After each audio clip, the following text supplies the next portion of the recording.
We're going to talk to you today about a We Should Talk campaign, or Parlons-en, that we launched just this past Monday at the Montreal Children's Hospital. My name is, I did exactly the mistake I wasn't supposed to do. My name is Sasha Dubrovsky. I'm a pediatric emergency medicine physician. I come from an academic background. I'm a father of 3. One of my children actually has epilepsy and is followed at this hospital, so that makes me kind of an experienced user of the hospital, I could say. And this is Aaron Fima. Yeah, so as Sasha said, my name's Aaron Fima, and I came into this project with a bit of a different background. Being a partner at KPMG, I was more used to that corporate feeling, and at the same time, I have had experiences on hospital committees here in Montreal, so I did have that background. But more importantly, I am the father of a 3-year-old daughter who is a past patient here at the Children's. But interestingly enough, she's only used this in certain instances. She didn't have any illnesses or any association with any specific department. So as a result of that, I didn't have any hidden agendas or biases towards one department or one cause. So we're going to start off the talk of what sparked the project itself, and lessons learned through the partnership. Now, at the Montreal Children's Hospital, as many of you know, we are an awesome place. I love working there. I love bringing my kids there. And when you go on our website, you're going to learn about us that we value extraordinary team spirit, patient and family-centered care, and parents as our partners. But when we take a look at our data, 1 in 3 families reported nurses and doctors do not always listen. 1 in 2 families were not encouraged to ask questions. Only 1 in 8 staff reported it's easy to speak up when there's a problem related to patient safety. A number of years ago, I had the amazing opportunity to start working with Samara Zavalkov and Nadine Kora, pediatric intensivist and pediatric hospitalist. We became physicians for patient safety in our hospital. And as we exchanged stories about the amazing things we've each done and teams we've worked on and communications that went well, we each had regular stories of things that didn't go so well. And so as we brainstormed what could we do to help promote a positive change in our organization, we came up with the following. Because the campaign was born of the problem that not everyone at the Montreal Children's Hospital communicates when a concern arises, thereby compromising safe care. Our project team of 3 then grew into an amazing team, a multidisciplinary project team with membership from frontline staff such as clerks, nurses, doctors, senior leadership, quality, communications, and of course, community and patient and family advisors. And we actually just launched the project on Monday, and looking from screen left to right, we have Alain Biron from quality, Fred de Sevita from senior leadership, we have Lorena Cook, family advisor, Samara Zavalkov, pediatric intensivist, myself. Then you have Pamela Tobin, communications, Nadine Kora, pediatric hospitalist. Behind her, Norman Cook, a family advisor, Marie-Claude Proux, nurse, patient and family-centered care coordinator. Behind her, Gabrielle Allard, research clerk, Aaron Fima and Stephanie Chirdiadis, communications. Not in this picture, but important to acknowledge, Carolyn Marchioni, nurse, knowledge broker from the quality office, and Sarah Cook, who is a cancer survivor from the Montreal Children's. This is an amazing team of people, and we got together with a vision. We wanted to inspire 100% of people in the building, 100% of staff, and 100% of patients to effectively communicate with the goal of eliminating preventable harm. Because none of us believe that any child or family should suffer because we're not communicating. When Sasha approached me a little bit over a year ago, I was really excited about this unique opportunity to be a fully integrated member of the team. Because based on my past experiences, I've been pulled in as an ad hoc advisor at various different points of a project. But with this project, I was going to be, from the beginning, the planning stage, risk assessment, all the way to the launch of the campaign, which happened this week. And the advantages of that is that I was able to develop strong relationships with the committee. And we all know that if we have those strong relationships, it's going to contribute to an effective group, which it has.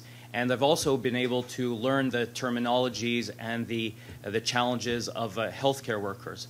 But probably most importantly, I've been able to remind the committee about how it is, about the patient's perspective, how it is to walk into the hospital for the first time and being anxious, not knowing what's going on. And that's something that they necessarily can't relate to because this is an environment where they actually work in. So we broke the project down into 3 phases. The defined phase, where we defined the problem, how we're going to work together, the evaluate and monitor phase, and the how are we going to influence behavior phase. So in the defined phase, as the project lead, I've never done a project like this before, and I couldn't know what I didn't know. And we were very fortunate that the organization provided an opportunity to get training as a team in project management, as well as a number of other learning opportunities.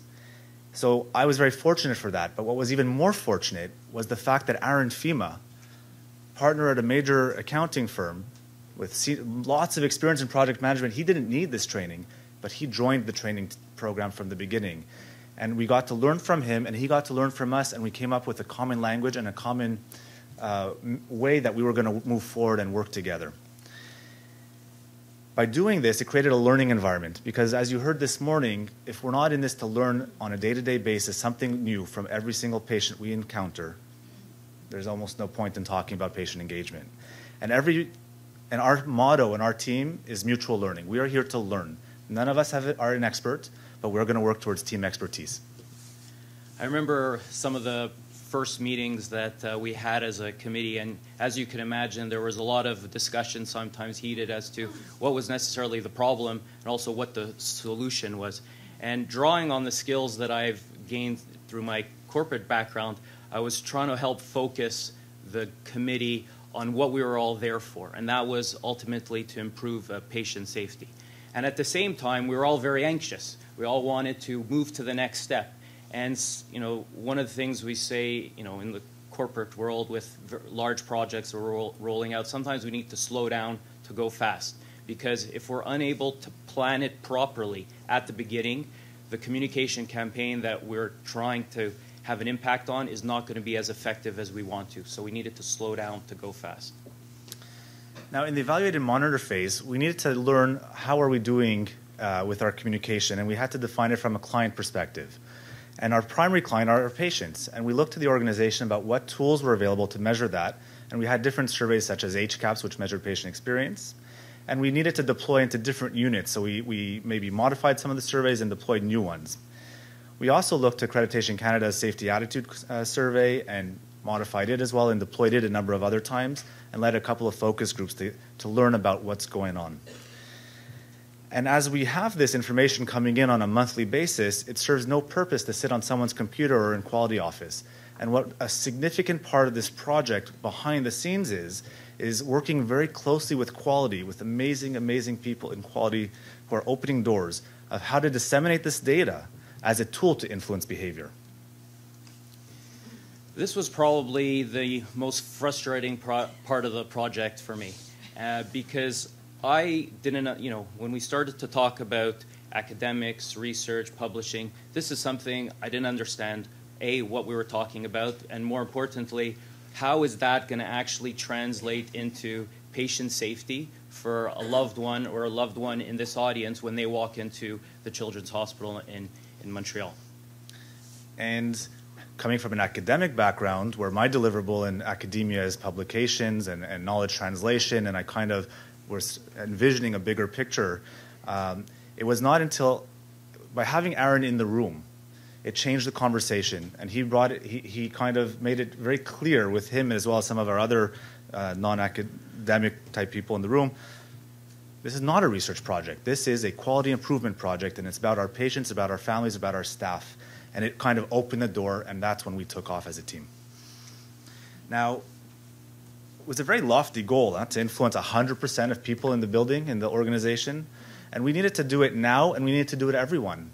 And it's because when I read works from different authors of different Speak Up-like campaigns where they tackled staff only or patients only, they all had lessons learned. And so we want to try and experiment with something different. We were going to tackle everybody at the same time. Now, we debated how are we going to achieve that goal, and as you heard Aaron allude to, we debated it quite, it allowed for that team storming opportunities, and we debated should this be an education campaign, an awareness campaign, and today that we continue to have even after we've launched.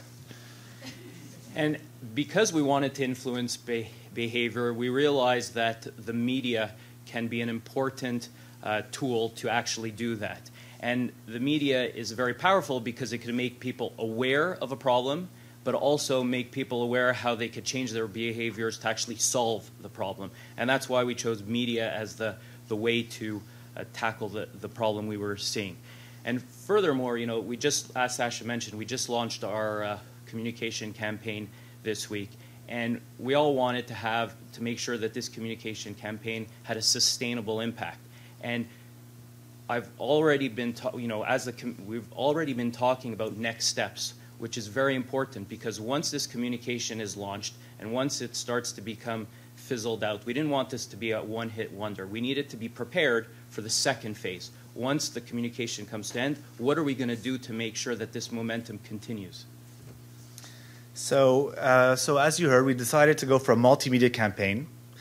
We had the amazing fortune of alignment of opportunities to get funding to hire a marketing firm with outside-the-box thinking, based in Quebec City, not even in Montreal, who came up with a strategy of print ads, developing humoristic videos, using social media, promotional materials. We've launched our website that's going to be continuously worked on. And this past Monday, to initiate Patient Safety Week, we launched this campaign, which is a very simple message. If something's wrong, we should talk. If something's not right, we should talk. Parlons-en. And the themes that some of the visuals have are some big picture patient safety concerns like medication safety, hand hygiene, processes, etc. And so that's the premise of the campaign.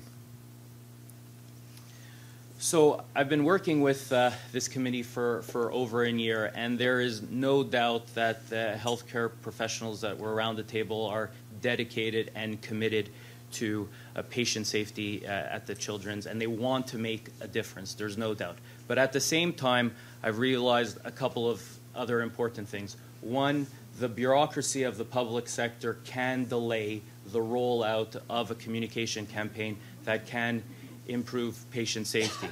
And probably most importantly is the importance of having the patient's perspective on a hospital committee trying to drive patient safety. That's very, very important, and I think it can't be underestimated. And the reason why is because I know that we, the patient, the family, the community, can contribute to our own care, and we need to be brought into that circle. Now, what I learned as a project lead is summarized best by Henry Ford. Coming together was the beginning, keeping together is progress, working together is success.